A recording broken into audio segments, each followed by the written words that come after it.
ਸਤਿ ਸ਼੍ਰੀ ਅਕਾਲ। ਤੁਸੀਂ ਦੇਖ ਰਹੇ ਹੋ ਪੰਜਾਬ ਬੋਲਦਾ ਨਿਊਜ਼ ਚੈਨਲ ਦਾ ਖਾਸ ਪ੍ਰੋਗਰਾਮ ਹਕੀਕਤ ਲਹਿਰਾਂ, ਜਿਸ ਪ੍ਰੋਗਰਾਮ ਦੇ ਤਹਿਤ ਅਸੀਂ ਤੁਹਾਨੂੰ ਵੱਖਰੇ ਵੱਖਰੇ ਕਿਰਦਾਰ ਨਾਲ ਮਿਲਾਉਣ ਦੀ ਕੋਸ਼ਿਸ਼ ਕਰਦੇ ਹਾਂ। ਕਦੇ ਗੀਤਕਾਰ, ਕਦੇ ਰਾਗੀ, ਕਦੇ ਹੋਰ ਵੱਖਰੀ ਕਲਾ ਨਾਲ ਜੁੜੇ ਹੋਏ ਇਨਸਾਨ ਅਸੀਂ ਤੁਹਾਨੂੰ ਮਿਲਾਉਣੇ ਹਾਂ। ਅੱਜ ਅਸੀਂ ਪਹੁੰਚੇ ਹਾਂ ਸ਼ਹਿਰ ਕੋਟਕਪੂਰਾ ਦੇ ਵੈਂਸੀ ਆਈਲੈਟਸ ਸੈਂਟਰ ਦੇ ਵਿੱਚ। ਇਹ ਇੱਕ ਵੱਖਰਾ ਕਿਰਦਾਰ ਹੈ ਜਿਹਦੇ ਵਿੱਚ ਇਸ ਵੀਰ ਦੀ ਇੱਕ ਬਹੁਤ ਵੱਡੀ ਸੋਚ ਸਾਨੂੰ ਇੱਥੇ ਲੈ ਕੇ ਆਈ ਹੈ। ਉਹ ਸੋਚ ਕੀ ਹੈ ਕਿ ਇਹਨਾਂ ਨੇ ਗਰੀਬ ਗੁਰਸਿੱਖ ਬੱਚਿਆਂ ਨੂੰ ਫ੍ਰੀ ਆਈਲੈਟਸ ਕੋਰਸ ਕਰਾਉਣ ਦਾ ਇੱਕ ਤਹਈਆ ਕੀਤਾ, ਇੱਕ ਬੀੜਾ ਚੁੱਕਿਆ ਹੋਇਆ ਹੈ।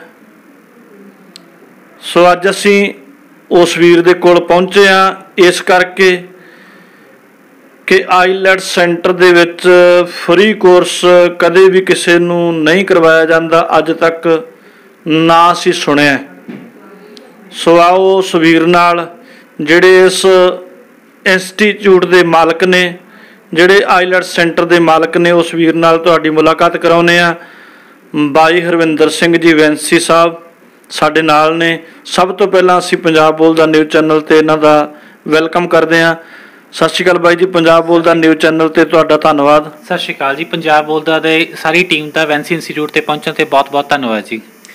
ਸਭ ਤੋਂ ਪਹਿਲਾਂ ਤਾਂ ਮੈਨੂੰ ਇਹ ਦੱਸੋ ਵੀ ਤੁਸੀਂ ਵੈਂਸੀ ਇੰਸਟੀਚਿਊਟ ਕਿਉਂ ਰੱਖਿਆ ਜੀ? ਵੈਂਸੀ ਇੰਸਟੀਚਿਊਟ ਐਕਚੁਅਲੀ ਪਹਿਲਾਂ ਮੈਂ ਜਦੋਂ ਇਸ ਬਿਜ਼ਨਸ ਦੇ ਵਿੱਚ ਆਇਆ ਸੀ ਤਾਂ ਮੇਰੇ ਇੰਸਟੀਚਿਊਟ ਦਾ ਨਾਮ ਸੀ ਐਕਸੀਲੈਂਟ ਐਜੂਕੇਸ਼ਨ, ਔਰ ਜਦੋਂ ਆਪਾਂ ਇਹਨੂੰ ਇੱਕ ਬ੍ਰਾਂਡ ਦੇ ਨਾਮ 'ਤੇ ਪ੍ਰਮੋਟ ਕਰਨਾ ਸੀ ਤਾਂ ਇਹਦੀ ਰਜਿਸਟ੍ਰੇਸ਼ਨ ਨਹੀਂ ਹੋ ਪਾ ਰਹੀ ਸੀ ਇੱਕ ਟ੍ਰੇਡਮਾਰਕ ਐਕਟ ਦੇ ਅੰਡਰ। ਸੋ ਮੈਂ ਸੋਚਿਆ ਕਿ ਇੱਕ ਨਾਮ ਅਜਿਹਾ ਹੋਵੇ ਜਿਹਦੀ ਇੱਕ ਵੱਖਰੀ ਪਹਿਚਾਣ ਹੋਵੇ। ਤਾਂ ਬਹੁਤ ਸਾਰੇ ਨਾਮ ਸੋਚੇ, ਬਹੁਤ ਸਾਰੇ ਨਾਮਾਂ ਦੇ ਵਿੱਚੋਂ ਇੱਕ ਨਾਮ ਨਿਕਲ ਕੇ ਆਇਆ, ਮੇਰਾ ਆਪਣਾ ਨਾਮ ਵੈਂਸੀ। ਐਕਚੁਅਲੀ ਵੈਂਸੀ ਮੇਰਾ ਇੱਕ ਛੋਟਾ ਨਾਮ ਹੈ, ਔਰ ਮੈਂ ਜਦੋਂ ਇਸ ਇੰਸਟੀਚਿਊਟ ਦਾ ਨਾਮ ਵੈਂਸੀ ਇੰਸਟੀਚਿਊਟ ਰੱਖਿਆ ਤਾਂ ਕਦੇ ਵੀ ਕੋਈ ਪਰਸਨ ਇਹ ਨਹੀਂ ਚਾਹੁੰਦਾ ਹੁੰਦਾ ਕਿ ਮੇਰੇ ਨਾਮ ਨਾਲ ਕੋਈ ਕਿਸੇ ਵੀ ਤਰ੍ਹਾਂ ਦਾ ਦਾਗ ਲੱਗੇ। ਤਾਂ ਇਸ ਕਰਕੇ ਮੈਂ ਜੀ ਆਪਣੇ ਨਾਮ ਤੋਂ ਹੀ ਆਪਣੇ ਇੰਸਟੀਚਿਊਟ ਦਾ ਨਾਮ ਰੱਖਿਆ ਸੀਗਾ। ਵੈਂਸੀ ਮੇਰਾ ਨਿਕਨੇਮ ਆ, ਔਰ ਇਹ ਨਾਮ ਮੈਨੂੰ ਮੇਰੀ ਭੈਣ ਨੇ ਦਿੱਤਾ ਸੀਗਾ ਜੀ। ਸਭ ਤੋਂ ਪਹਿਲਾਂ ਤਾਂ ਤੁਹਾਨੂੰ ਇਸ ਗੱਲ ਦੀਆਂ ਮੁਬਾਰਕਾਂ ਕਿ ਤੁਹਾਡੀ ਭੈਣ ਨੇ ਤੁਹਾਨੂੰ ਇਹ ਨਾਂ ਦਿੱਤਾ। ਬਹੁਤ ਘੱਟ ਇਹੋ ਜਿਹੇ ਪਰਸਨ ਨੇ ਜਿਨ੍ਹਾਂ ਨੂੰ ਕਿਸੇ ਭੈਣ ਤੇ ਭਰਾ ਨੇ ਨੇਮ ਦਿੱਤਾ ਹੋਵੇ। ਮਾਂ ਪਿਓ ਤੇ ਦਾਦਾ ਦਾਦੀ ਨੇ ਤਾਂ ਬਹੁਤ ਨਾਂ ਦਿੱਤੇ ਹੁੰਦੇ ਆ। ਦੂਸਰਾ ਮੇਰਾ ਸਵਾਲ ਤੁਹਾਨੂੰ ਇਹ ਹੈ ਕਿ ਇਸ ਆਈਲੈਟਸ ਨੂੰ ਚਲਾਉਣ ਵਾਸਤੇ ਕਿਸ ਤਰ੍ਹਾਂ ਦੀ ਪੜ੍ਹਾਈ ਦੀ ਲੋੜ ਪੈਂਦੀ ਹੈ, ਕਿੱਥੋਂ ਤੱਕ ਪੜ੍ਹਾਈ ਕਰਨੀ ਪੈਂਦੀ ਹੈ, ਤੇ ਤੁਸੀਂ ਆਪ ਕਿੰਨੀਆਂ ਪੜ੍ਹੇ ਹੋ? ਜੀ ਮੇਰੀ ਪਹਿਲਾਂ ਤਾਂ ਸਭ ਤੋਂ ਗੱਲ ਮੈਂ ਕਰਾਂ ਆਪਣੀ ਸਟੱਡੀ ਦੀ, ਤਾਂ ਮੇਰੀ MCA ਕੀਤੀ ਹੋਈ ਹੈ, ਮਾਸਟਰਸ ਇਨ ਕੰਪਿਊਟਰ ਐਪਲੀਕੇਸ਼ਨ। ਔਰ ਜਦੋਂ ਮੈਂ ਇਸ ਬਿਜ਼ਨਸ ਦੇ ਵਿੱਚ ਆਇਆ ਸੀ ਤਾਂ ਸਟਾਰਟਿੰਗ ਦੇ ਵਿੱਚ ਮੈਂ ਕੰਪਿਊਟਰ ਐਜੂਕੇਸ਼ਨ ਤੋਂ ਹੀ ਕੰਮ ਸਟਾਰਟ ਕੀਤਾ ਸੀ। ਸਟਾਰਟਿੰਗ ਦੇ ਵਿੱਚ ਅਸੀਂ ਕੰਪਿਊਟਰ ਕੋਰਸ ਕਰਾਉਣੇ ਸਟਾਰਟ ਕੀਤੇ, ਹੌਲੀ ਹੌਲੀ ਅਕਾਊਂਟ, ਸਪੋਕਨ ਇੰਗਲਿਸ਼, ਦੈਨ ਫਿਰ ਆਇਲਸ। ਤਾਂ ਦੇਖੋ ਆਈਲੈਟਸ ਬੇਸਿਕਲੀ ਕੋਈ ਕੋਰਸ ਨਹੀਂ ਹੈ ਜੀ, ਬੇਸਿਕਲੀ ਇੱਕ ਇੰਗਲਿਸ਼ ਲੈਂਗੁਏਜ ਦਾ ਟੈਸਟ ਹੈ, ਔਰ ਜਿਹਨੂੰ ਖੁਦ ਨੂੰ ਇੰਗਲਿਸ਼ ਦੀ ਅੱਛੀ ਨੌਲੇਜ ਆ ਜੀ ਉਹ ਇਹਨੂੰ ਟੀਚ ਕਰ ਸਕਦਾ ਜੀ। ਇਹਦੇ ਲਈ ਕੋਈ ਪਾਰਟੀਕੂਲਰ ਕੋਈ ਖਾਸ ਸਟੱਡੀ ਦੀ ਜਾਂ ਕੋਈ ਖਾਸ ਮਿਹਨਤ ਦੀ ਲੋੜ ਨਹੀਂ ਗੀ, ਬਸ ਬੇਸਿਕਲੀ ਇੰਗਲਿਸ਼ ਸਕਿੱਲਸ ਅੱਛੇ ਹੋਣੇ ਜ਼ਰੂਰੀ ਹੈ ਜੀ। ਇਹਦੇ ਵਾਸਤੇ ਕਿਸੇ ਵੀ ਮਤਲਬ ਪੜ੍ਹਾਈ ਦੀ ਲੋੜ ਨਹੀਂ, ਸਿਰਫ ਇੰਗਲਿਸ਼ ਹਾਈ ਹੋਣੀ ਚਾਹੀਦੀ ਹੈ ਤਾਂ ਆਈਲੈਟਸ ਅਸੀਂ ਕਰਵਾ ਸਕਦੇ ਹਾਂ? ਬਿਲਕੁਲ ਜੀ। ਦੇਖੋ ਇੰਗਲਿਸ਼ ਹਾਈ ਹੋਣੀ ਜ਼ਰੂਰੀ ਹੈ ਜੀ। ਦੂਸਰੀ ਗੱਲ ਹੈ, ਦੇਖੋ ਜਿੰਨਾ ਬੰਦਾ ਹਾਈਲੀ ਸਕਿਲਡ ਹੋਊਗਾ, ਹਾਈਲੀ ਕੁਆਲੀਫਾਈਡ ਹੋਊਗਾ, ਉਹ ਵੱਖਰੀ ਵੱਖਰੀ ਨੌਲੇਜ ਤੁਹਾਨੂੰ ਦੇ ਸਕਦਾ, ਕਿਉਂਕਿ ਆਈਲੈਟਸ ਦੇ ਵਿੱਚ ਇਕੱਲੀ ਇੱਕ ਇੰਗਲਿਸ਼ 'ਤੇ ਗੱਲ ਖਤਮ ਨਹੀਂ ਹੋ ਜਾਂਦੀ। ਹੁਣ ਮੰਨ ਲਓ ਇੱਕ ਐਗਜ਼ਾਮਪਲ ਦੇ ਤੌਰ 'ਤੇ ਗੱਲ ਕਰੀਏ, ਤੁਹਾਨੂੰ ਇੱਕ ਟੌਪਿਕ ਆ ਗਿਆ ਕਿ ਤੁਸੀਂ ਇੱਕ ਮਾਲ ਨੂੰ ਰਿਪਰਜੈਂਟ ਕਰੋ, ਕਿ ਤੁਸੀਂ ਮਾਲ ਦੇ ਵਿੱਚ ਵਿਜ਼ਿਟ ਕੀਤੇ ਹੋ, ਉੱਥੋਂ ਦੀ ਪੋਜ਼ੀਟਿਵਿਟੀ ਕੀ ਹੈ, ਨੈਗੇਟਿਵਿਟੀ ਕੀ ਹੈ, ਔਰ ਓਵਰਆਲ ਇਹਦੇ ਬਾਰੇ ਜੇ ਤੁਸੀਂ ਐਕਸਪਲੇਨ ਕਰਨਾ ਚਾਹੋਗੇ ਤਾਂ ਓਬਵੀਅਸ ਹੈ ਵੀ ਤੁਹਾਨੂੰ ਫਸਟਲੀ ਪਹਿਲਾਂ ਉੱਥੇ ਵਿਜ਼ਿਟ ਕੀਤੇ ਹੋਣੇ ਜ਼ਰੂਰੀ ਆ, ਉੱਦਾਂ ਦੀ ਲੋਕੇਸ਼ਨ 'ਤੇ ਕਦੇ ਗਏ ਹੋਣੇ ਚਾਹੀਦੇ ਆ, ਜਾਂ ਤੁਹਾਡਾ ਮਾਈਂਡ ਲੈਵਲ ਉਨਾ ਕੁ ਐਕਟਿਵ ਹੋਣਾ ਜ਼ਰੂਰੀ ਹੁੰਦਾ ਹੈਗਾ ਕਿ ਤੁਸੀਂ ਮਤਲਬ ਉਸ ਚੀਜ਼ ਨੂੰ ਐਕਸਪਲੇਨ ਕਰ ਪਾਓ। ਜੇ ਆਪਾਂ ਆਈਲੈਟਸ ਦੀ ਗੱਲ ਕਰੀਏ ਤਾਂ ਆਈਲੈਟਸ ਸੈਂਟਰ ਅੱਜ ਬਹੁਤ ਜ਼ਿਆਦਾ ਨੇ, ਬਹੁਤ ਹੀ ਜ਼ਿਆਦਾ। ਇਹਨਾਂ ਦਾ ਕਾਰਨ ਕੀ ਸਮਝਦੇ ਹੋ? ਦੇਖੋ ਜੀ ਬਹੁਤ ਵੱਡੇ ਪੱਧਰ 'ਤੇ ਜੀ ਇਹ ਇੱਕ ਬਿਜ਼ਨਸ ਬਣ ਚੁੱਕਿਆ ਹੈਗਾ, ਜੇ ਇਕੱਲਾ ਹੀ ਬਿਜ਼ਨਸ ਬਣ ਚੁੱਕਿਆ। ਦੇਖੋ ਇਹਦੇ ਵਿੱਚ ਜਦੋਂ ਨਾਰਮਲ ਗੱਲ ਆ ਵੀ ਇੰਗਲਿਸ਼ ਲੈਂਗੁਏਜ ਦੀ ਜ਼ਰੂਰਤ ਹਰੇਕ ਨੂੰ ਹੈ, ਠੀਕ ਆ ਜੀ। ਅੱਜ ਜੇ ਚਾਹੇ ਤੁਸੀਂ ਇੰਡੀਆ ਸੈਟਲ ਹੋਣਾ, ਚਾਹੇ ਅਬਰਾਡ ਸੈਟਲ ਹੋਣਾ, ਇੰਗਲਿਸ਼ ਸਕਿੱਲਸ ਤਾਂ ਹਰੇਕ ਜਗ੍ਹਾ ਤੇ ਜ਼ਰੂਰੀ ਹੈ ਹੀ ਜ਼ਰੂਰੀ। ਔਰ ਈਵਨ ਤੁਸੀਂ ਜੇ ਕਿਸੇ ਮਤਲਬ ਪ੍ਰਾਈਵੇਟ ਅਦਾਰੇ ਵਿੱਚ ਵੀ ਕਿਤੇ ਨਿੱਕੀ ਜਿਹੀ ਜੌਬ ਲਈ ਵੀ ਜਾਓਗੇ ਤਾਂ ਤੁਹਾਡੀ ਇੰਟਰਵਿਊ ਇੰਗਲਿਸ਼ 'ਚ ਹੁੰਦੀ ਹੈ ਪਹਿਲੀ ਗੱਲ ਤਾਂ। ਦੇਖੋ ਸੋ ਇੰਗਲਿਸ਼ ਜ਼ਰੂਰੀ ਹੈ ਲਰਨਿੰਗ ਕਰਨੀ। ਜੇ ਅੱਜ ਇੱਕ ਗੱਲ ਕਰੀਏ ਤਾਂ ਆਪਾਂ ਇੱਕ ਦਵਾਈ ਵੀ ਲੈਣ ਜਾਂਦੇ ਹਾਂ ਤਾਂ ਇੰਗਲਿਸ਼ ਜ਼ਰੂਰੀ ਹੈ। ਤਾਂ ਇਸ ਕਰਕੇ ਜੀ ਦੇਖੋ ਜੋ ਜ਼ਰੂਰਤ ਹੈ ਮਤਲਬ ਉਹਦੇ ਲਈ ਫਿਰ ਉਹਦੇ ਓਬਵੀਅਸ ਸੈਂਟਰ ਵੀ ਜ਼ਰੂਰਤ ਜ਼ਿਆਦਾ ਹੈ। ਬੱਚੇ ਬਹੁਤ ਜ਼ਿਆਦਾ ਹੋ ਚੁੱਕੇ ਆ ਤਾਂ ਇੱਕ ਸੈਂਟਰ ਬੱਚਾ ਉਨੇ ਨਹੀਂ ਪੜ੍ਹਾ ਪਾਊਗਾ ਜੀ। ਸੋ ਉਸੇ ਤਰ੍ਹਾਂ ਹੀ ਸੈਂਟਰ ਵੀ ਜ਼ਿਆਦਾ ਖੁੱਲ੍ਹ ਰਿਹਾ ਅਤੇ ਬੱਚਿਆਂ ਦੀ ਡਿਮਾਂਡ ਵੀ ਜ਼ਿਆਦਾ ਹੈਗੀ। ਜੇ ਆਪਾਂ ਆਈਲੈਟਸ ਸੈਂਟਰ ਦੀ ਗੱਲ ਕਰੀਏ, ਚਲੋ ਡਿਮਾਂਡ ਵੀ ਜ਼ਿਆਦਾ, ਬੱਚੇ ਵੀ ਜ਼ਿਆਦਾ ਸਾਡੀ, ਕਿਉਂਕਿ ਸਾਡੀ ਪਾਪੂਲੇਸ਼ਨ ਬਹੁਤ ਹੋ ਗਈ ਜੀ। ਤਾਂ ਤੁਸੀਂ ਇੱਕ ਤਹਈਆ ਕੀਤਾ, ਤੁਸੀਂ ਇੱਕ ਬੀੜਾ ਚੁੱਕਿਆ, ਤੁਸੀਂ ਇੱਕ ਜ਼ਿੰਮੇਵਾਰੀ ਸੰਭਾਲੀ ਹੈ ਕਿ ਗਰੀਬ ਬੱਚਿਆਂ ਨੂੰ ਜਿਹੜੇ ਗੁਰਸਿੱਖ ਨੇ ਉਹਨਾਂ ਨੂੰ ਆਈਲੈਟਸ ਜਿਹੜਾ ਫ੍ਰੀ ਕਰਵਾਇਆ ਜਾਵੇ। ਉਹ ਮੈਂ ਇਹ ਚਾਹੁੰਦਾ ਕਿ ਦੱਸੋ ਜਿਹੜੇ ਬੱਚਿਆਂ ਦੇ ਕੇਸ ਰੱਖੇ ਹੋਣ ਉਹਨਾਂ ਨੂੰ ਕਰਵਾਉਂਦੇ ਆ, ਜਾਂ ਜਿਹੜੇ ਬੱਚਿਆਂ ਦੇ ਮਾਤਾ ਪਿਤਾ ਦੇ ਕੇਸ ਰੱਖੇ ਹੋਣ ਜਾਂ ਅੰਮ੍ਰਿਤ ਛਕਿਆ ਹੋਵੇ, ਕਿ ਕੀ ਤੁਹਾਡਾ ਕੀ ਪ੍ਰੋਸੈਸ ਹੈ?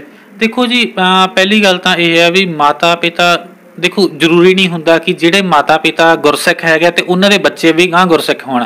ਕਈ ਵਾਰ ਇਹ ਹੁੰਦਾ ਹੈਗਾ ਕਿ ਬੱਚੇ ਦੀ ਲਾਈਨ ਟੋਟਲੀ ਡਿਫਰੈਂਟ ਹੁੰਦੀ ਆ, ਮਾਂ ਪਿਓ ਕਿਸੇ ਹੋਰ ਤਰ੍ਹਾਂ ਦੇ ਹੁੰਦੇ ਆ ਜੀ। ਹੁਣ ਬਹੁਤ ਸਾਰੇ ਵੀਰ ਭੈਣ ਭਰਾ ਇੱਦਾਂ ਦੇ ਹੁੰਦੇ ਆ ਜਿਹੜੇ ਹਿੰਦੂ ਫੈਮਿਲੀ ਤੋਂ ਬਿਲੋਂਗ ਕਰਦੇ ਆ ਕਿ ਉਹਨਾਂ ਦੇ ਮਾਂ ਪਿਓ ਦੇ ਨਹੀਂ ਕੇਸ ਰੱਖੇ ਹੁੰਦੇ, ਪਰ ਉਹਨਾਂ ਦੇ ਬੱਚਿਆਂ ਦਾ ਇੰਟਰਸਟ ਹੁੰਦਾ ਕਿ ਉਹ ਗੁਰਸਿੱਖੀ ਵਾਲੇ ਪਾਸੇ ਜਾਣ। ਠੀਕ ਆ ਜੀ। ਤਾਂ ਉਹ ਬੱਚੇ ਗੁਰਸਿੱਖ ਬਣਦੇ ਆ ਜੀ। ਹੁਣ ਕੱਲਾ ਮੈਂ ਇੱਥੇ ਗੁਰਸਿੱਖ ਬੱਚਿਆਂ ਨੂੰ ਨਹੀਂ, ਬਹੁਤ ਸਾਰੇ ਜਿਹੜੇ ਮੇਰੇ ਕੋਲ ਇੱਦਾਂ ਦੇ ਬੱਚੇ ਵੀ ਆਉਂਦੇ ਜਿਹੜੇ ਕਿ ਬਹੁਤ ਜ਼ਿਆਦਾ ਗਰੀਬ ਘਰਾਂ 'ਚੋਂ ਨੇ ਔਰ ਪੇ ਨਹੀਂ ਕਰ ਸਕਦੇ ਕਿ, ਤਾਂ ਉਹਨਾਂ ਨੂੰ ਵੀ ਆਪਾਂ ਬਿਲਕੁਲ ਫ੍ਰੀ ਆਇਲਸ ਕਰਵਾਉਂਦੇ ਹਾਂ ਜੀ। ਆਇਲਸ ਹੀ ਨਹੀਂ, ਕੰਪਿਊਟਰ ਕੋਰਸ ਵੀ ਹੈ, ਅਕਾਊਂਟਸ ਕਲਾਸਿਸ ਵੀ ਹੈ। ਸੋ ਦਰਸ਼ਕੋ, ਇਹ ਹੋਰ ਵੱਡੀ ਗੱਲ ਹੈ ਕਿ ਬਾਈ ਜੀ ਨੇ ਗੁਰਸਿੱਖ ਬੱਚਿਆਂ ਨੂੰ ਆਈਲੈਟਸ ਕਰਾਉਣਾ ਸ਼ੁਰੂ ਕੀਤਾ ਸੀ।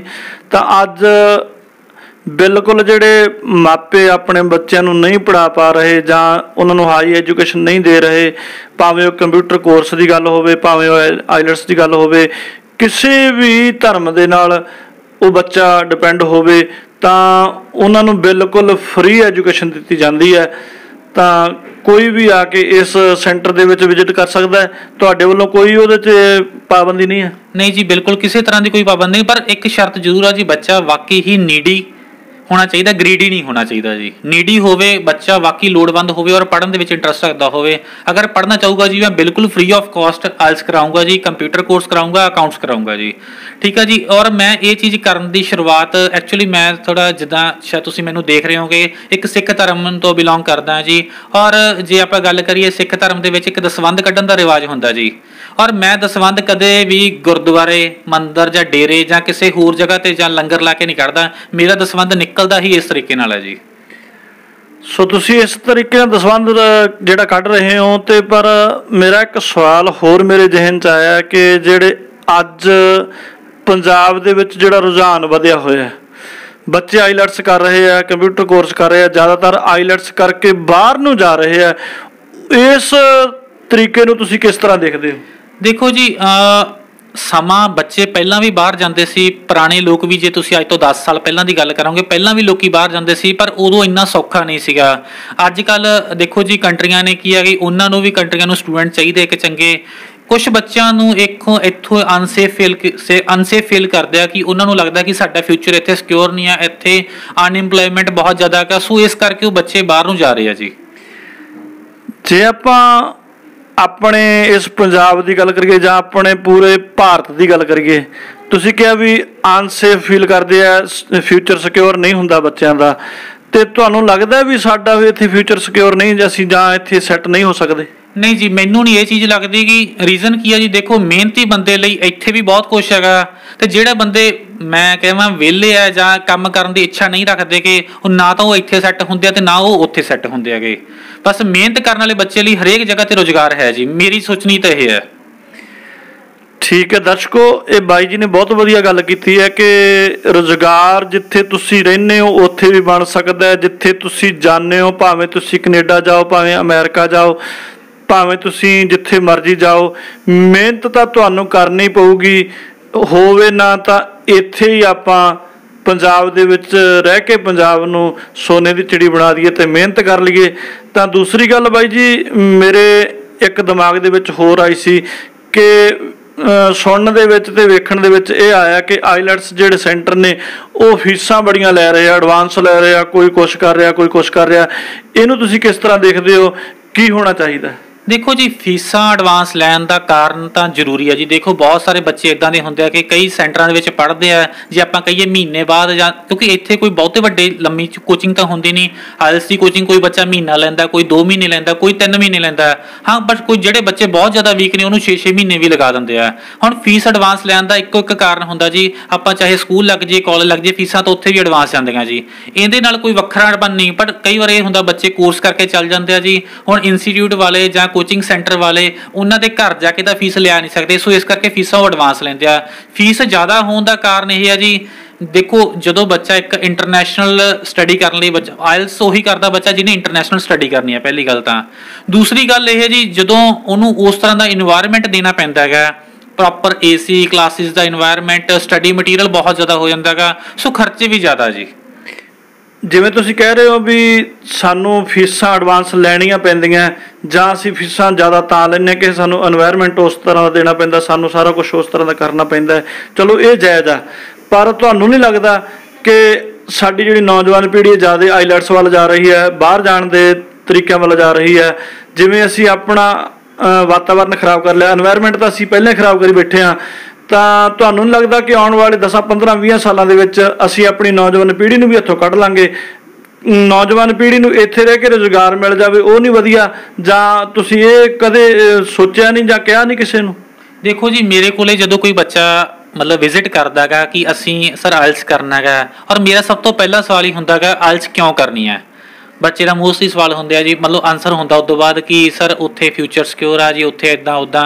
ਮੈਂ ਕਿਹਾ ਪੁੱਤ, ਜੇ ਤਾਂ ਰੁਜ਼ਗਾਰ ਤੁਸੀਂ ਪੈਦਾ ਕਰਨਾ ਤਾਂ ਇੱਥੇ ਵੀ ਕਰ ਸਕਦੇ ਹੋ। ਇੱਕ ਛੋਟੀ ਜਿਹੀ ਗੱਲ ਹੈ ਕਿ ਆਪਾਂ ਜੌਬਾਂ ਵਾਲੇ ਪਾਸੇ ਭੱਜਦੇ ਹਾਂ ਕਿ ਵੀ ਮੈਂ ਜੌਬ ਹੀ ਕਰਨੀ ਹੈ। ਦੇਖੋ, ਕਿਉਂ ਨਹੀਂ ਆਪਾਂ ਜੌਬ ਸੀਕਰ ਕਿਉਂ ਨਹੀਂ ਬਣਦੇ ਕਿ ਮੈਂ ਇੱਕ ਬਿਜ਼ਨਸਮੈਨ ਬਣਾ ਔਰ ਮੈਂ ਖੁਦ 5-7 ਬੰਦਿਆਂ ਨੂੰ, 10 ਬੰਦਿਆਂ ਨੂੰ ਜੌਬ ਦੇਵਾਂ। ਜਦੋਂ ਮੈਂ ਇੱਕ ਆਪਣੇ ਛੋਟੇ ਜਿਹੇ ਸੈਂਟਰ ਦੀ ਗੱਲ ਕਰੀਏ, ਇੱਕ ਛੋਟਾ ਜਿਹਾ ਅਦਾਰਾ ਹੈਗਾ, ਚਲੋ ਇੱਕ ਛੋਟੇ ਜਿਹੇ ਬੂਟਾ ਲਾਇਆ ਸੀਗਾ, ਅੱਜ ਉਹ ਥੋੜਾ ਵੱਡਾ ਹੁੰਦਾ ਜਾ ਰਿਹਾ ਔਰ ਡੇ ਬਾਈ ਡੇ।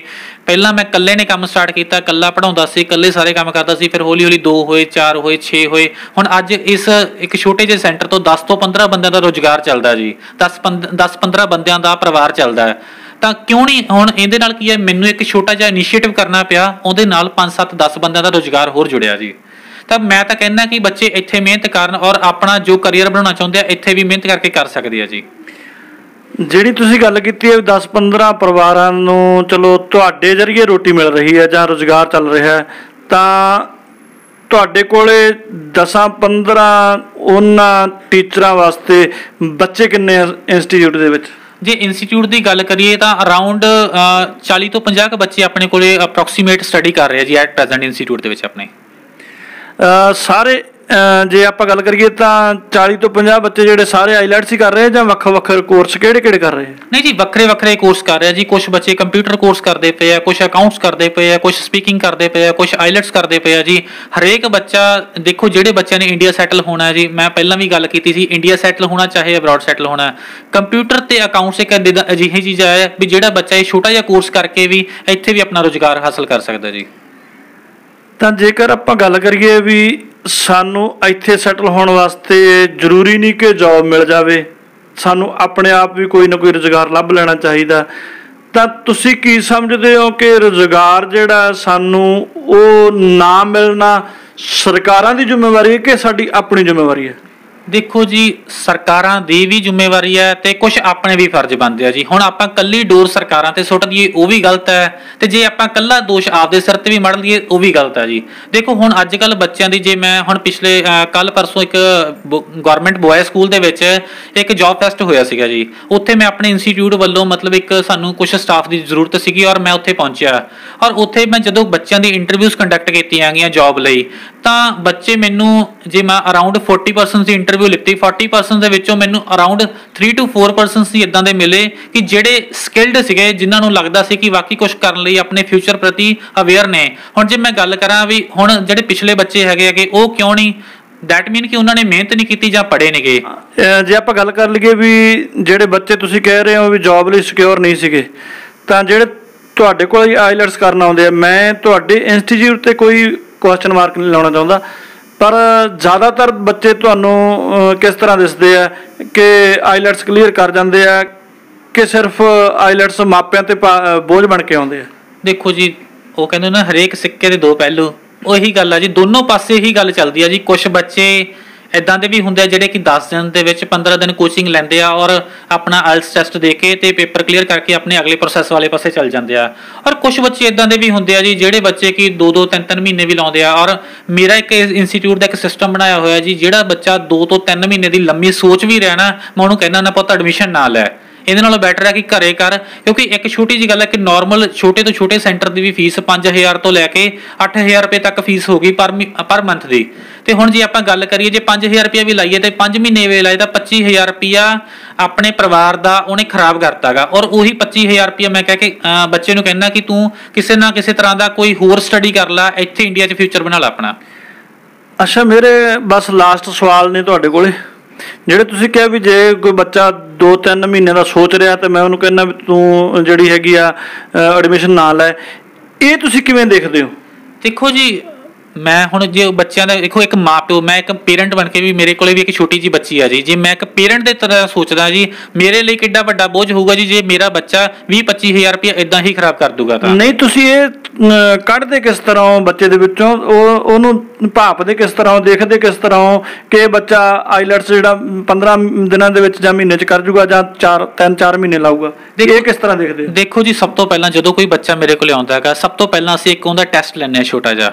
ਉਹ ਟੈਸਟ ਦੇ ਵਿੱਚ ਆਲਮੋਸਟ ਸਾਨੂੰ ਕਲੀਅਰ ਹੋ ਜਾਂਦਾ ਬੱਚੇ ਦਾ ਕਿੱਦਾਂ ਦਾ। ਔਰ ਉਸ ਤੋਂ ਬਾਅਦ ਕੀ ਹੈ ਜੀ, 2 ਤੋਂ 4 ਦਿਨ ਦੀਆਂ ਅਸੀਂ ਬਿਲਕੁਲ ਫ੍ਰੀ ਆਫ ਕਾਸਟ ਉਹਨੂੰ ਪਹਿਲਾਂ ਕਲਾਸਿਸ ਦਿੰਦੇ ਹਾਂ ਬੱਚੇ ਨੂੰ। ਬਿਲਕੁਲ ਕੋਈ ਵੀ ਬੱਚਾ ਸਾਡੇ ਕੋਲੇ ਵਿਜ਼ਿਟ ਕਰਦਾ, ਪਹਿਲਾਂ ਉਹਨੂੰ ਕਹਿੰਦੇ ਪੁੱਤ ਤੂੰ 2-4 ਦਿਨ ਕਲਾਸਾਂ ਲਗਾ ਕੇ ਦੇਖ, ਅਸੀਂ ਵੀ ਤੁਹਾਨੂੰ ਓਬਜ਼ਰਵ ਕਰਾਂਗੇ, ਤੁਸੀਂ ਵੀ ਸਾਨੂੰ ਓਬਜ਼ਰਵ ਕਰੋ, ਠੀਕ ਹੈ। ਜੇ ਬੱਚਾ ਲੱਗਦਾ ਕਿ ਬੱਚਾ ਪੜ੍ਹਨ ਦੇ ਵਿੱਚ ਇੰਟਰਸਟ ਰੱਖਦਾ ਔਰ ਬੱਚਾ ਇੱਕ ਕੈਪੇਬਲ ਹੈਗਾ, ਨਾ ਉਹਨੂੰ ਕਹਿੰਦੇ ਅਸੀਂ ਵੀ ਤੂੰ ਪੁੱਤ ਅੱਗੇ ਪ੍ਰੋਸੀਡ ਕਰ। ਜੇ ਬੱਚਾ ਲੱਗਦਾ ਵੀ ਬੱਚਾ ਧਿਆਨ ਨਹੀਂ ਦੇ ਰਿਹਾ, ਸਿਰਫ ਇੱਕ ਟਾਈਮ ਪਾਸ ਕਰਨ ਲਈ ਆ ਰਿਹਾ ਹੈਗਾ, ਤਾਂ ਉਹਨੂੰ ਮੈਂ ਕਲੀਅਰ ਕੱਟ ਮਨਾ ਕਰ ਦਿੰਦਾ ਜੀ।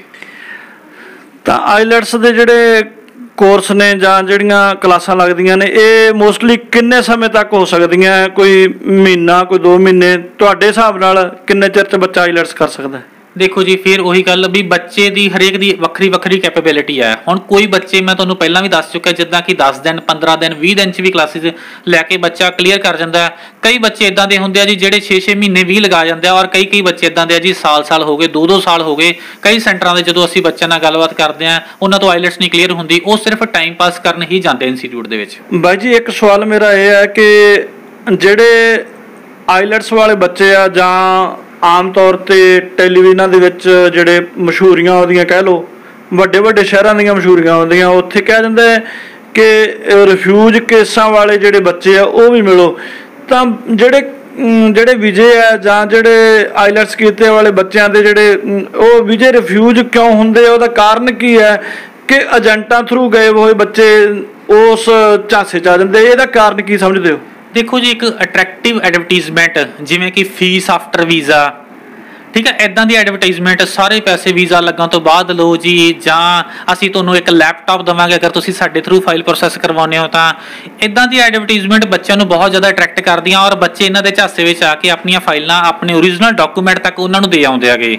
ਤਾਂ ਫਿਰ ਬਾਅਦ ਵਿੱਚ ਉਹ ਠੱਗੀ ਦਾ ਸ਼ਿਕਾਰ ਹੁੰਦੇ ਹੈਗੇ ਤੇ ਫਿਰ ਉਹਨਾਂ ਦੀ ਕੋਈ ਸੁਣਵਾਈ ਨਹੀਂ ਹੁੰਦੀ। ਕਿਹਾ ਵੀ ਜਿਹੜਾ ਫੀਸ ਵੀਜ਼ਾ ਲੱਗਣ ਤੋਂ ਬਾਅਦ ਜਾਂ ਦੀ ਫੀਸ ਜਾਂ ਪੂਰੀ ਫੀਸ, ਇਹ ਸਾਰਾ ਫਰਾਡ ਹੀ ਹੁੰਦਾ? ਨਹੀਂ ਜੀ, ਇਦਾਂ ਨਹੀਂ ਹੁੰਦਾਗਾ। ਦੇਖੋ, ਕਈ ਕੰਸਲਟੈਂਟ ਤਾਂ ਕਹਿੰਦੇ ਵੀ ਸਾਡੀ ਫੀਸ ਵੀਜ਼ਾ ਲੱਗਣ ਤੋਂ ਬਾਅਦ ਜਿਹੜੀ ਅਸੀਂ ਕੰਸਲਟੈਂਸੀ ਫੀਸ ਲਵਾਂਗੇ ਤੁਹਾਡੇ ਤੋਂ। ਕਈ ਕੰਸਲਟੈਂਟ ਕਹਿੰਦੇ ਜੀ ਤੁਹਾਨੂੰ 10 ਲੱਖ ਦਾ ਅਸੀਂ ਪ੍ਰੋਡਕਟ ਵੇਚਾਂਗੇ ਜੀ, ਤੁਹਾਨੂੰ ਕੈਨੇਡਾ ਚੜਾ ਦਾਂਗੇ। ਕੋਈ 20 ਲੱਖ ਦਾ ਪ੍ਰੋਡਕਟ ਵੇਚਾਂਗੇ ਜੀ, ਤੁਹਾਨੂੰ ਕੈਨੇਡਾ ਚੜਾ ਦਾਂਗੇ। ਉਹ ਇਦਾਂ ਦੀ ਐਡਵਰਟਾਈਜ਼ਮੈਂਟ ਬੱਚਿਆਂ ਨੂੰ ਮਤਲਬ ਇੱਕ ਝਾਂਸੇ ਵਿੱਚ ਦੇ ਕੇ ਤੇ ਉਹਨਾਂ ਨੂੰ ਫਸਾਉਣ ਵਾਲੀਆਂ ਗੱਲਾਂ ਹੁੰਦੀਆਂ ਜੀ। ਉਹ ਇਹ ਵੀਜ਼ੇ ਰਿਫਿਊਜ਼ ਹੋਣ ਦਾ ਕਾਰਨ ਜਿਹੜਾ ਹੈਗਾ, ਉਹ ਜਿਹੜੇ ਓਰੀਜਨਲ ਡਾਕੂਮੈਂਟ ਰੱਖੇ ਜਾਂਦੇ ਆ ਤੇ ਉਸ ਤੋਂ ਬਾਅਦ ਕੋਈ ਮਤਲਬ ਡੁਪਲੀਕੇਟ ਬਣਾ ਕੇ ਚੜਾ ਦਿੱਤਾ ਜਾਂਦਾ, ਜਾਂ ਕੀ ਕਾਰਨ ਹੁੰਦਾ? ਨਹੀਂ, ਕੁਛ ਤਾਂ ਜੀ ਡਾਕੂਮੈਂਟ ਡੁਪਲੀਕੇਟ ਲੱਗਦੇ ਆ ਜੀ, ਉਹਦੇ ਕਰਕੇ ਵੀ ਬੱਚਿਆਂ ਦੇ ਬਹੁਤ ਵੀਜ਼ੇ ਰਿਫਿਊਜ਼ ਹੁੰਦਾ ਜੀ। ਫੇਕ ਡਾਕੂਮੈਂਟ ਲੱਗ ਜਾਂਦੇ ਜਦੋਂ ਕਿ ਉਹ ਵੈਰੀਫਾਈ ਨਹੀਂ ਹੁੰਦੇਗੇ। ਤੇ ਕਈ ਵਾਰ ਕਾਰਨ ਇਹ ਹੁੰਦਾ ਜੀ ਬੱਚੇ ਦੀ ਪ੍ਰੋਫਾਈਲ ਹੀ ਬਹੁਤ ਜ਼ਿਆਦਾ ਮਾੜੀ ਹੁੰਦੀ ਹੈ। ਫੋਰ ਐਗਜ਼ਾਮਪਲ, ਜੇ ਬੱਚਿਆਂ ਦੇ ਬੈਂਡ ਸਕੋਰ ਬਹੁਤ ਘੱਟ ਆ ਜੀ, ਇੱਕ ਏਜੰਟ ਕੋਲੇ ਉਹ ਡਾਕੂਮੈਂਟ ਲੈ ਕੇ ਜਾਂਦੇ ਆ ਜੀ, ਇੱਕ ਕੰਸਲਟੈਂਟ ਕੋਲੇ ਡਾਕੂਮੈਂਟ ਲੈ ਕੇ ਜਾਂਦੇ ਆ ਜੀ, ਸਰ ਮੇਰੀ ਫਾਈਲ ਲੱਗ ਜੂ ਜੀ। ਏਜੰਟ ਕਹਿ ਦਿੰਦਾ ਜੀ, ਕੰਸਲਟੈਂਟ ਕਹਿੰਦਾ ਜੀ ਹਾਂਜੀ ਤੁਹਾਡੀ ਫਾਈਲ ਲੱਗ ਜੂ ਜੀ, ਅਸੀਂ ਤੁਹਾਡੇ ਤੋਂ 15 ਲੱਖ ਰੁਪਈਆ ਲਵਾਂਗੇ ਜੀ ਵੀਜ਼ਾ ਲੱਗਣ ਤੋਂ ਬਾਅਦ। ਔਰ ਉਹਦੀ ਫਾਈਲ ਅੰਬੈਸੀ ਦੇ ਵਿੱਚ ਕਿਤੇ ਫੇਕ ਡਾਕੂਮੈਂਟ ਬਣਾ ਕੇ ਲਾ ਦਿੱਤੀ ਜਾਂਦੀ ਹੈ। ਉਹ ਬਾਏ ਕਹਿ ਦੋ, ਲੱਕ ਕਹਿ ਦੋ ਵੀ ਜੇ ਉਹਦਾ ਵੀਜ਼ਾ ਲੱਗ ਗਿਆ, ਕਾਫੀ ਮੋਟੀ ਅਮਾਊਂਟ ਦਾ ਠੱਗੀ ਦਾ ਸ਼ਿਕਾਰ ਹੋ ਜਾਂਦਾ ਹੈਗਾ। ਤੇ ਨਾ ਲੱਗੇ ਤਾਂ ਇੱਕ ਉਹ ਡਾਕੂਮੈਂਟ ਇਦਾਂ ਦੇ ਲੱਗੇ ਹੁੰਦੇ ਆ ਕਿ ਜਿਹੜੇ ਉਹ ਜਸਟੀਫਾਈ ਵੀ ਨਹੀਂ ਕਰ ਸਕਦਾ ਕਿ ਉਹ ਬੱਚੇ ਦੇ ਡਾਕੂਮੈਂਟ ਹੈ ਵੀ ਹੈ ਕਿ ਨਹੀਂ ਹੈ। ਐਡਾ ਵੱਡਾ ਜਾਣੀ ਠੱਗੀ ਦਾ ਸ਼ਿਕਾਰ ਹੈ। ਤੇ ਜੇ ਆਪਾਂ ਗੱਲ ਕਰੀਏ ਕਿ ਤੁਸੀਂ ਇੱਕ ਏਜੰਟ ਦੇ ਤੌਰ ਤੇ ਇਹ ਮਤਲਬ ਜੇ ਤੁਹਾਡੇ ਤੋਂ ਕੋਈ ਵੀਜ਼ਾ ਲਵਾਉਂਦਾ ਹੈ ਤਾਂ ਤੁਸੀਂ ਲਾ ਸਕਦੇ ਹੋ? देखो जी, सब तो पहला जी असी वीज़ा ला नहीं सकते, असी एक कंसल्टेंसी दिंदे आ और असी बच्चे नूं प्रॉपर गाइड करते हैं कि बेटा तुहाडा वीज़ा इस तरीके नाल लगेगा और जो भी फीसां वगैरह होंदियां असी बच्चे दे थ्रू ही भरवाउने आ। एग्जाम्पल के तौर पर मैं गल करां तां सब तो पहला एक बच्चे दे अकैडमिक डॉकूमेंट के बिहाफ ते बच्चे दी ऑफर लैटर अप्लाई की जाती है जी, भी जिहड़े कॉलेज या यूनीवर्सिटी दे विच बच्चा ओह स्टडी करना चाहुंदा गा उहदे पिछली स्टडी दे नाल रिलेटेड। फिर उस तो बाद अगला स्टैप की हुंदा जी, बच्चे ने अपनियां फीसां भरनियां हुंदियां गीआं। हुण बहुत सारे कंसल्टेंट कहते जी फीसां सानू दो जी, असी कॉलेज नूं भेजांगे। अच्छा, ਉਹਦਾ ਕੀ ਮਤਲਬ ਹੁੰਦਾ ਹੈ? ਉਹਦੇ ਵਿੱਚ ਕੀ ਹੈ ਜੀ, for example dollar the rate ਚੱਲ ਰਿਹਾ ਜੀ 58 ਰੁਪਏ, ਤਾਂ ਏਜੰਟ ਕਹਿੰਦਾ ਜੀ ਸਾਨੂੰ ਖਰਚਾ ਪਊਗਾ ਜੀ, ਫੀਸਾਂ ਤੁਸੀਂ ਸਾਨੂੰ ਫੜਾਓ, ਅਸੀਂ 60 ਰੁਪਏ ਦੇ ਹਿਸਾਬ ਨਾਲ ਤੁਹਾਡੀ ਫੀਸ ਜਾਊਗੀ ਜਾਂ 70 ਰੁਪਏ ਦੇ ਹਿਸਾਬ ਨਾਲ ਜਾਊਗੀ, 65 ਰੁਪਏ ਦੇ ਹਿਸਾਬ ਨਾਲ ਪਊਗੀ। ਮਤਲਬ ਇਸ ਤਰੀਕੇ ਨਾਲ ਵਿੱਚ ਉਹ ਠੱਗੀ ਹੋ ਜਾਂਦੀ ਹੈ ਬੱਚੇ ਨਾਲ। ਔਰ ਜਦੋਂ ਅਗਰ ਤੁਸੀਂ ਸਾਡੇ ਥਰੂ ਮਤਲਬ ਸਾਡੀ ਕੰਸਲਟੈਂਸੀ ਦੇ ਥਰੂ ਪ੍ਰੋਸੈਸ ਕਰਵਾਉਂਦੇ ਹੋ ਤਾਂ ਸਾਡਾ ਕੀ ਸਿਸਟਮ ਹੈ ਜੀ, ਅਸੀਂ ਬੱਚੇ ਨੂੰ ਕਹਿੰਦੇ ਵੀ ਆਹ ਤੇਰੀ ਆਫਰ ਲੈਟਰ ਆ ਗਈ ਹੈ ਜੀ, ਇਹਦੇ ਤੇ ਜਾ ਕੇ ਆਪਣੇ ਬੈਂਕ ਦੇ ਥਰੂ ਕਾਲਜ ਨੂੰ ਫੀਸ ਭਰ ਕੇ ਸਿਰਫ ਸਾਨੂੰ ਇੱਕ ਰਸੀਦ ਉਹਦੇ ਡਾਕੂਮੈਂਟ ਦਿਖਾ ਦਿਓ ਬਸ। ਤੁਸੀਂ ਮਤਲਬ ਬੱਚੇ ਨੂੰ ਗਾਈਡੈਂਸ ਹੀ ਦੇ ਸਕਦੇ ਹੋ, ਤੁਸੀਂ ਜਿਹੜਾ ਵੀਜ਼ਾ ਲਗਵਾ ਨਹੀਂ ਸਕਦੇ? ਦੇਖੋ ਜੀ, ਕੰਸਲਟੈਂਸੀ ਦਾ ਮਤਲਬ ਇੱਕ ਗਾਈਡੈਂਸ ਹੀ ਹੁੰਦਾ ਜੀ। ਇੱਕ ਚੰਗੀ ਸਲਾਹ ਤੁਹਾਨੂੰ ਪਾਰ ਲਾ ਸਕਦੀ ਹੈ, ਇੱਕ ਮਾੜੀ ਸਲਾਹ ਤੁਹਾਨੂੰ ਪਿੱਛੇ ਵੀ ਧੱਕ ਸਕਦੀ ਹੈ ਜੀ। ਤੇ ਜਿਹੜੇ ਕੰਸਲਟੈਂਸੀ ਦਾ ਮਤਲਬ ਤੁਸੀਂ ਕਹਿ ਰਹੇ ਗਾਈਡੈਂਸ ਹੁੰਦਾ, ਤੇ ਜਿਹੜੇ ਕੰਸਲਟੈਂਸ ਇਹ ਕਹਿੰਦੇ ਅਸੀਂ ਸਾਰਾ ਕੁਝ ਕਰਾਂਗੇ, ਜਾਣੀ ਉਹ ਫੇਕ ਕਰਦੇ ਸਾਰਾ ਕੁਝ? ਦੇਖੋ ਜੀ, ਉਹ ਜਿਹੜੀ ਫਾਈਲ ਲੱਗਦੀ ਹੈ ਜੀ ਮੋਸਟਲੀ ਬੱਚੇ ਦੇ ਬਿਹਾਫ ਤੇ ਲੱਗਦੀ ਹੈ, ਠੀਕ ਹੈ ਜੀ। ਬੱਚੇ ਦੀ ਫਾਈਲ ਇੱਕ ਰਿਪਰੈਜ਼ੈਂਟ ਕੰਸਲਟੈਂਟ ਕਰਦਾ ਗਾ। ਹੁਣ ਜੇ ਤਾਂ ਬੱਚੇ ਨੂੰ ਦੱਸ ਕੇ ਕੀਤਾ ਜਾਵੇ ਬਈ ਤੁਹਾਡੀ ਫਾਈਲ ਦੇ ਵਿੱਚ ਆਹ ਡਾਕੂਮੈਂਟ ਆ, ਆਹ ਫਾਈਲ ਆ, ਇਸ ਤਰੀਕੇ ਨਾਲ ਤੁਹਾਡੀ ਫਾਈਲ ਪ੍ਰੋਸੈਸ ਹੋਊਗੀ, ਫਿਰ ਤਾਂ ਬਿਲਕੁਲ ਸਟੈਪ ਸਹੀ ਹੈ ਜੀ, ਕਿਉਂਕਿ ਬੱਚੇ ਨੂੰ ਸਾਹਮਣੇ ਬਿਠਾ ਕੇ ਬੱਚੇ ਦੇ ਹੱਥੀਂ ਕੰਮ ਕਰਵਾਇਆ ਜਾਂਦਾ ਹੈ। ਜੇ ਕਹੇ ਕੋਈ ਕੰਸਲਟੈਂਟ ਕਹੇ ਵੀ ਤੁਸੀਂ ਪੁੱਤ ਚੱਲ ਜਾਓ, ਡਾਕੂਮੈਂਟ ਫੜਾ ਜਾਓ ਤੇ ਅਸੀਂ ਤੁਹਾਡਾ ਆਪ ਹੀ ਪ੍ਰੋਸੈਸ ਕਰ ਦਾਂਗੇ, ਬਸ ਇੰਨੇ ਲੱਖ ਸਾਨੂੰ ਦੇ ਜਾਓ, ਉਹ ਸਰਾਸਰ ਫਰਾਡ ਹੈ ਜੀ। ਸੋ ਦਰਸ਼ਕੋ, ਇਹ ਵੀ ਬਹੁਤ ਵੱਡੀ ਜਾਣਕਾਰੀ ਬਾਈ ਜੀ ਨੇ ਦਿੱਤੀ ਹੈ। ਇਸ ਜਾਣਕਾਰੀ ਦੇ ਥਰੂ ਤੁਸੀਂ ਇਹਨਾਂ ਕੋਲੋਂ ਆ ਕੇ ਗਾਈਡੈਂਸ ਲੈ ਸਕਦੇ ਹੋ। ਮੈਂ ਨਹੀਂ ਕਹਿੰਦਾ ਇਹਨਾਂ ਕੋਲੇ ਆਓ, ਪਰ ਇਹ ਧਿਆਨ ਜ਼ਰੂਰ ਰੱਖਿਓ ਕਿ ਫਰਾਡ ਕਿਵੇਂ ਹੁੰਦਾ ਹੈ ਤੇ ਸਹੀ ਕੀ ਹੈ, ਇਹ ਤੁਸੀਂ ਆਪ ਦੇਖਣਾ। ਸੋ ਮੇਰਾ ਲਾਸਟ ਸਵਾਲ ਹੈ ਬਾਈ ਹਰਵਿੰਦਰ ਜੀ, ਕਿ ਜਿਹੜਾ ਤੁਸੀਂ ਇਹ ਗਰੀਬ ਬੱਚਿਆਂ ਨੂੰ ਆਈਲੈਟਸ ਜਾਂ ਕੋਈ ਅਦਰ ਕੋਰਸ ਜਿਹੜੇ ਕੰਪਿਊਟਰ ਕੋਰਸ ਆ ਜਾਂ ਅਕਾਊਂਟ ਕੋਰਸ ਹੈ, ਇਹ ਕਰਾਉਣ ਦਾ ਜਿਹੜਾ ਆਪਣੇ ਤੇ ਜ਼ਿੰਮੇਵਾਰੀ ਲਈ ਹੈ, ਇਹ ਤੁਸੀਂ ਆਉਣ ਵਾਲੇ ਸਮੇਂ ਦੇ ਵਿੱਚ ਵੀ ਐਵੇਂ ਚਲਾਓਗੇ? ਤਾਂ ਜੇ ਚਲਾਓਗੇ ਤਾਂ ਕਿੰਨਾ ਚਿਰ ਵਾਸਤੇ ਚਲਾ ਸਕਦੇ ਹੋ? ਦੇਖੋ ਜੀ, ਪਰਮਾਤਮਾ ਮਿਹਰ ਕਰੇ ਜੀ, ਮੇਰੀ ਕੋਸ਼ਿਸ਼ ਰਹੂਗੀ ਕਿ ਜਿੰਨਾ ਚਿਰ ਮੇਰੇ ਸਾਹ ਚੱਲਦੇ ਆ ਮੈਂ ਆਪਣੇ ਵੱਲੋਂ ਇੱਦਾਂ ਦੇ ਉਪਰਾਲੇ ਕਰਦਾ ਰਹੂੰਗਾ। ਬਾਕੀ ਜਦੋਂ ਪਰਮਾਤਮਾ ਨੇ ਜਿੰਨਾ ਚਿਰ ਚਾਹਿਆ ਜੀ ਮੈਂ ਆਪਣੇ ਵੱਲੋਂ ਪੂਰੀਆਂ ਸੇਵਾਵਾਂ ਦਿੰਦਾ ਹੀ ਰਹੂੰਗਾ ਜੀ। ਤਾਂ ਹੋਰ ਤੁਸੀਂ ਜਿਹੜੇ ਸਾਡੇ ਪੰਜਾਬ ਦੇ ਵਿੱਚ ਬੱਚੇ ਮਤਲਬ ਨੌਜਵਾਨ ਪੀੜ੍ਹੀ ਹੈ, ਚੰਗੇ ਪੜ੍ਹੇ ਲਿਖੇ ਆ, ਉਹਨਾਂ ਨੂੰ ਕੀ ਸੰਦੇਸ਼ ਦੇਣਾ ਚਾਹੋਗੇ? ਜਾਂ ਜਿਹੜੇ ਗਰੀਬ ਬੱਚੇ ਜਿਹੜੇ ਪੜ੍ਹ ਨਹੀਂ ਸਕਦੇ, ਉਹ ਕਿਉਂ ਨਹੀਂ ਪੜ੍ਹ ਸਕਦੇ? ਮਾਇਆ ਕਰਕੇ, ਜਿਨ੍ਹਾਂ ਕੋਲੇ ਪੈਸਾ ਨਹੀਂ ਹੈ, ਤਾਂ ਉਹਨਾਂ ਨੂੰ ਕੀ ਸੰਦੇਸ਼ ਦੇਣਾ ਚਾਹੋ? ਦੇਖੋ ਜੀ, ਮੇਰਾ ਤਾਂ ਇੱਕੋ ਇੱਕ ਸੰਦੇਸ਼ ਹੁੰਦਾ ਹਰੇਕ ਦਾ ਵੀ ਆਪਾਂ ਰਲ ਮਿਲ ਕੇ ਇੱਕ ਦੂਜੇ ਨੂੰ ਉੱਪਰ ਚੁੱਕਣ ਦੇ ਵਿੱਚ ਸਾਥ ਦਈਏ। ਚਾਹੇ ਜੇ ਕੋਈ ਬੰਦਾ ਪੈਸਾ ਲਾ ਸਕਦਾ ਕਿਸੇ ਬੱਚੇ ਤੇ ਪੈਸਾ ਲਾਵੇ ਜੀ ਪੜ੍ਹਾਉਣ ਲਈ। ਮੈਂ ਨਾ ਇੱਕ ਛੋਟੇ ਦਿਨ ਕਿਸੇ ਜਗ੍ਹਾ ਤੇ ਇੱਕ ਗੱਲ ਪੜ੍ਹੀ ਸੀਗੀ ਵੀ ਜੇ ਤੁਸੀਂ ਭੁੱਖੇ ਨੂੰ ਇੱਕ ਦਿਨ ਰੋਟੀ ਖਵਾ ਦਿੰਦੇ ਹੋ, ਠੀਕ ਹੈ ਜੀ, ਉਹਦੀ ਇੱਕ ਟਾਈਮ ਦੀ ਭੁੱਖ ਮਿਟ ਜਾਊ। ਜੇ ਤੁਸੀਂ ਉਹਨੂੰ 2 ਟਾਈਮ ਰੋਟੀ ਖਵਾਤੀ ਤਾਂ ਉਹਦੀ 2 ਟਾਈਮ ਦੀ ਭੁੱਖ ਮਿਟੂਗੀ। ਪਰ ਜੇ ਤੁਸੀਂ ਉਹਨੂੰ ਕਿਸੇ ਤਰ੍ਹਾਂ ਦਾ ਹੁਨਰ ਸਿਖਾ ਦਿੰਦੇ ਹੋ, ਕੋਈ ਉਹਨੂੰ ਨੌਲੇਜ ਦੇ ਦਿੰਦੇ ਹੋ ਜਾਂ ਕੋਈ ਕਿਸੇ ਤਰ੍ਹਾਂ ਦੀ ਉਹਨੂੰ ਪੜ੍ਹਾਈ ਕਰਾ ਦਿੰਦੇ ਹੋ, ਤਾਂ ਉਹਦੀ ਸਾਰੀ ਉਮਰ ਦੀ ਰੋਟੀ ਬਣ ਜਾਂਦੀ ਹੈ ਉਹ ਚੀਜ਼। ਤਾਂ ਮੈਂ ਬਸ ਇਹੀ ਕਹੂੰਗਾ ਵੀ ਇਸ ਗੱਲ ਤੇ ਆਪਾਂ ਖਰੇ ਉਤਰੀਏ, ਕੋਸ਼ਿਸ਼ ਕਰੀਏ ਕਿ ਜਿੰਨਾ ਕੁ ਆਪਾਂ ਕਿਸੇ ਦੀ ਬਾਂਹ ਫੜ ਕੇ ਉਹਨੂੰ ਅੱਗੇ ਲਿਜਾਉਣ ਦੇ ਵਿੱਚ ਹੈਲਪ ਕਰ ਸਕਦੇ ਆਪਾਂ। ਦਰਸ਼ਕੋ, ਇਹ ਸਨ ਬਾਈ ਹਰਵਿੰਦਰ ਸਿੰਘ ਜੀ ਵੈਂਸੀ ਸਾਹਿਬ, ਜਿਨ੍ਹਾਂ ਦਾ ਨਿਕਨੇਮ ਵੈਂਸੀ ਹੈ ਕਿਉਂਕਿ ਇਹ ਇੰਸਟੀਚਿਊਟ ਕਾਫੀ ਚਿਰ ਤੋਂ ਦੇਖਦੇ ਆ ਰਹੇ ਆ, ਇਸੇ ਨਾਂ ਤੇ ਚੱਲ ਰਿਹਾ ਹੈ। ਪਰ ਅੱਜ ਪਤਾ ਲੱਗਿਆ ਕਿ ਇਹਨਾਂ ਦਾ ਨਿਕਨੇਮ ਜਿਹੜਾ ਵੈਂਸੀ ਆ ਉਹ ਇਹਨਾਂ ਦੀ ਸਿਸਟਰ ਦਾ ਦਿੱਤਾ ਹੋਇਆ ਨੇਮ ਹੈ। ਸੋ ਇਸ ਇੰਸਟੀਚਿਊਟ ਦੇ ਵਿੱਚ ਸਾਡਾ ਵਿਜ਼ਿਟ ਕਰਨ ਦਾ, ਸਾਡਾ ਆਉਣ ਦਾ ਮਕਸਦ ਸੀ ਕਿ ਗਰੀਬ ਬੱਚਿਆਂ ਦੀ ਜਿਹੜੀ ਪੜ੍ਹਾਈ ਆ, ਕਿਸੇ ਤਰ੍ਹਾਂ ਦਾ ਵੀ ਕੋਰਸ ਆ, ਉਹ ਇੱਥੇ ਕਰਾਇਆ ਜਾਂਦਾ ਹੈ। ਤਾਂ ਅਸੀਂ ਆਪਣੇ ਚੈਨਲ ਵੱਲੋਂ, ਆਪਣੀ ਪੂਰੀ ਟੀਮ ਵੱਲੋਂ, ਮੈਂ ਆਪਣੇ ਵੱਲੋਂ ਬਾਈ ਜੀ ਦਾ ਧੰਨਵਾਦ ਕਰਦਾ। ਤੁਸੀਂ ਦੇਖਦੇ ਰਹੋ ਪੰਜਾਬ ਬੋਲਦਾ ਨਿਊਜ਼। ਅੱਗੇ ਵਾਸਤੇ ਅਸੀਂ ਤੁਹਾਨੂੰ ਇਸੇ ਤਰ੍ਹਾਂ ਦੇ ਵੱਖਰੇ ਵੱਖਰੇ ਹੁਨਰ ਦੇ ਕਿਰਦਾਰਾਂ ਨਾਲ ਮਿਲਾਉਂਦੇ ਰਹਾਂਗੇ। ਕੈਮਰਾਮੈਨ ਸੁਖਮਨਦੀਪ ਸਿੰਘ ਦੇ ਨਾਲ ਮੈਂ ਗੁਰਪ੍ਰੀਤ ਸਿੰਘ ਐਲ। ਸਤਿ ਸ੍ਰੀ ਅਕਾਲ ਜੀ।